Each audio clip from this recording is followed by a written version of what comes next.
കഴിഞ്ഞ വെക്കേഷന് ഞാനും അപ്പും അപ്പൂപ്പൻ്റെയും അമ്മൂമ്മയുടെയും കൂടെയായിരുന്നു. നല്ല രസമായിരുന്നു. ചായക്ക് പകരം അമ്മൂമ്മയുടെ ഒരു സ്പെഷ്യൽ ജാപ്പിയുണ്ട്. മല്ലിയും ജീരകവും ശർക്കരയും ഒക്കെ ഇട്ട്. എനിക്കും അപ്പൂനും ആ ജാപ്പി ഭയങ്കര ഇഷ്ടാ. ഇത് പല അസുഖവും മാറ്റുമെന്ന അമ്മൂമ്മ പറയുന്നത്.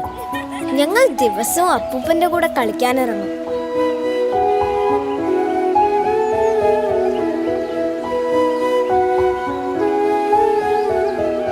ഞങ്ങൾക്ക് അവിടെ നിൽക്കുന്നതാ ഇഷ്ടം. എന്നും സന്ധ്യയ്ക്ക് അമ്മൂമ്മ അഷ്ടഗന്ധ ധൂപം പുകയ്ക്കും. അതുകൊണ്ട് അവിടെ ഒരു കൊതുകിനെ പോലും ഞങ്ങൾ കണ്ടിട്ടില്ല. പ്രകൃതിയുടെ സംരക്ഷണം ശാന്തിഗിരിയുടെ വിശ്വാസ്യതയോടെ.